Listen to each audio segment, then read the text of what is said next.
여러분, 한번 상상해 보세요. 우리가 단순히 질문을 던지면 답만 뱉어내는 챗봇의 시대는 이미 끝났습니다. 이제는 스스로 계획을 세우고 심지어 며칠 동안이나 알아서 척척 독립적으로 작업을 수행하는 자율형 AI 에이전트의 시대가 열리고 있거든요. 오늘은 이 자료들을 바탕으로 에이전트를 장기 실행하게 만들 수 있는 진짜 비결들을 하나하나 파헤쳐 보겠습니다. 자, 320분. 이게 무슨 숫자일까요? 최근 분석된 자료를 보면 최신 모델인 클로드 오퍼스 4.5는 사람이 하면 무려 320분이나 걸릴 복잡한 작업을 완전히 자율적으로 처리해낸다고 합니다. 솔직히 진짜 놀라운 건 이 능력이 89일마다 2배씩 말 그대로 기하급수적으로 폭발하고 있다는 사실이에요. 자, 그럼 여기서 진짜 핵심적인 질문이 나옵니다. 수만 번의 루프를 돌면서도 중간에 뻗어버리지 않는 진정한 의미의 장기 실행 에이전트를 대체 어떻게 만드는 걸까요? 사실 문제는 AI의 지능 자체가 아니에요. 시간이 지날수록 이전 맥락을 까먹는 현상, 그리고 아주 작은 실수 하나가 눈덩이처럼 불어나서 전체를 망쳐버리는 연쇄 실패. 바로 이걸 막아내는 게 진짜 핵심 병목 지점입니다. 이 문제를 해결하기 위해 오늘 우리가 살펴볼 5가지 핵심 구조를 빠르게 짚고 넘어갈게요. 첫째, 병목 현상과 진화 과정. 둘째, 런타임의 체크포인트와 상태 관리. 셋째, 에이전트 OS 관점에서의 메모리와 가드레일. 넷째, 자기반성 루프와 검증기. 마지막으로 비용 최적화를 위한 압축과 라우팅 기법까지 쭉 들어가 보겠습니다. 첫 번째 파트, 병목 현상과 그 진화 과정입니다. 단일 호출 에이전트가 왜 실패하는지부터 알아볼까요? 기존의 단일 호출 방식으로 긴 작업을 시키면 정말 치명적인 구조적 한계에 부딪힙니다. 첫째는 컨텍스트 부패예요.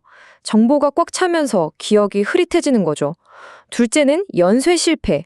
도미노처럼 단 하나의 결정적 실수가 전체 계획을 완전히 탈선시켜버립니다. 셋째, 신뢰도 복합 효과인데요.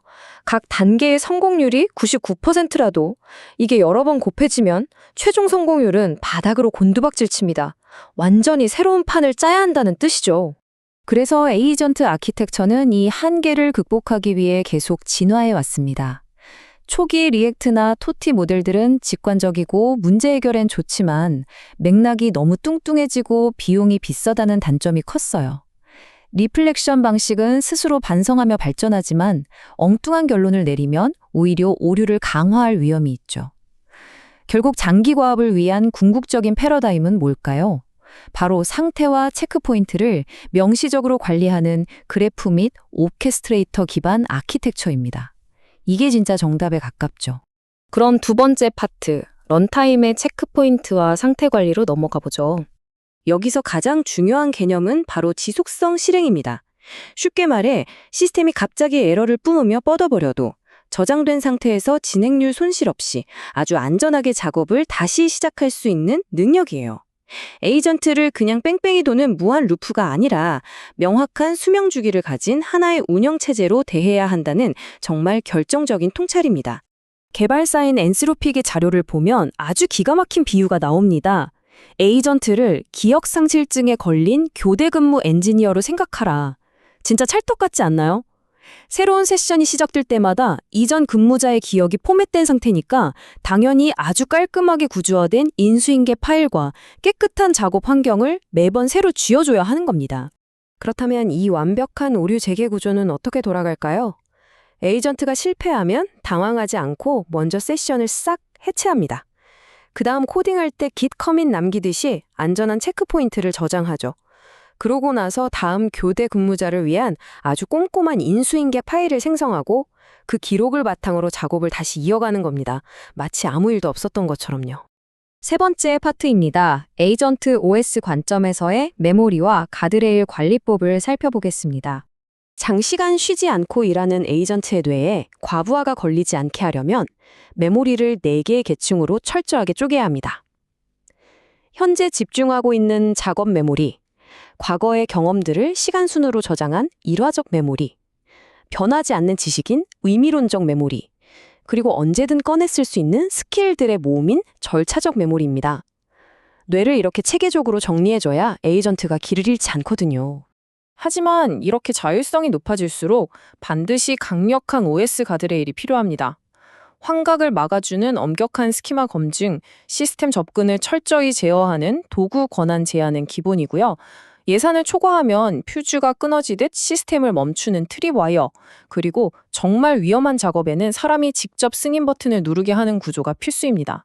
이 안전망이 없으면 자고 일어났더니 수천 달러짜리 서버 청구서가 날아올 수도 있다니까요. 네 번째, 실패를 통해 학습하는 자기 반성 루프와 검증기에 대해 알아보겠습니다. 똑똑한 에이전트들은 스스로 학습하기 위해 5단계 루프를 거칩니다. 계획을 짜고 실행하고 결과를 평가하죠. 여기서 진짜 핵심은 4단계, 바로 언어적 반성입니다. 자기가 왜 실패했는지 그 이유를 말로 조목조목 풀어서 분석하고 그 뼈아픈 교훈을 메모리에 딱 새겨 넣는 겁니다. 그래야 다음 시도에서는 절대 같은 실수를 반복하지 않겠죠?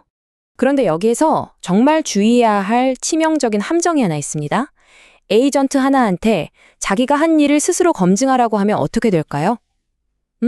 내가 한 게 맞네 하고 자기 실수를 정당화해버리는 확증 편향에 빠지기 십상입니다. 그래서 결과물을 만드는 모델과 그걸 검증하는 모델을 완전히 분리해야 해요. 서로 비대칭적인 정보를 주어서 검증기가 아주 날카롭고 깐깐하게 비판하도록 강제하는 거죠. 이게 시스템의 신뢰도를 확 높이는 진짜 게임 체인저입니다. 자, 마지막 5번째 파트입니다. 가장 현실적인 문제죠. 비용 최적화를 위한 컨텍스트 압축과 모델 라우팅 기법을 제시해 드릴게요. 15. 이 숫자는 뭘까요? 다중 에이전트 시스템이 일반적인 챗봇보다 최대 15배나 더 많은 API 비용을 갉아먹는다는 충격적인 통계입니다. 수만 번의 루프를 도는 장기 실행 에이전트인데 철저한 비용 통제가 없다? 예산은 그야말로 눈 깜짝할 사이에 공중분해될 겁니다. 비용을 잡으려면 무조건 제일 크고 비싼 최신 모델만 가져다 쓰는 과잉 스펙의 유혹에서 벗어나야 합니다. 대신 스마트 모델 라우팅이라는 기법을 써야 해요. 전체적인 판을 짜는 복잡한 계획은 비싸고 똑똑한 모델에게 맡기되 단순 무식한 반복 실행은 빠르고 저렴한 모델을 쓰고 마지막 검증면 다시 강력한 모델을 붙이는 겁니다. 작업의 난이도에 맞춰서 모델을 골라 쓰는 영리함, 무조건 필수입니다. 그리고 비용과 성능, 두 마리 토끼를 동시에 잡는 궁극의 무기가 하나 더 있습니다. 바로 컨텍스트 압축이에요. 끝없이 길어지는 과거 대화 기록을 마치 알집으로 꽉꽉 눌러 압축하듯이 밀도 높게 구조화하는 기술입니다. 정보의 엑기스만 남기고 과거를 완벽하게 요약해내는 이 과정 덕분에 끔찍한 APA 비용 폭발을 막아낼 수 있는 거죠. 장기 실행 에이전트에게는 그야말로 생명줄과도 같습니다. 우리가 지금까지 살펴본 이 복잡한 장기 실행 에이전트 엔지니어링의 철학은 사실 이 한 문장으로 완벽하게 요약됩니다. 문서는 에이전트에게 할 일을 알려주고 원격 분석은 제대로 작동했는지를 알려주며 평가는 그 결과물이 훌륭한지를 알려준다. 촘촘하고 철저한 관측 시스템 없이는 자율성의 장기적인 유지는 아예 불가능하다는 뜻이겠죠? 자, 이제 마지막으로 여러분께 조금은 도발적인 질문을 하나 던지고 싶네요. 자율형 에이전트의 능력이 무려 89일마다 2배씩 폭발적으로 증가하고 있는 지금, 이 에이전트가 완벽한 통제 속에서 단 한 번의 에러도 없이 한 달 내내 쉬지 않고 돌아가는 세상이 온다면 우리의 업무 방식과 세상은 과연 어떤 모습으로 변해 있을까요? 오늘 파헤쳐본 이 강력한 아키텍처의 비밀들이 여러분의 상상력에 작은 불꽃을 피웠기를 바랍니다. 그럼 다음 시간에도 흥미로운 분석으로 찾아뵙겠습니다.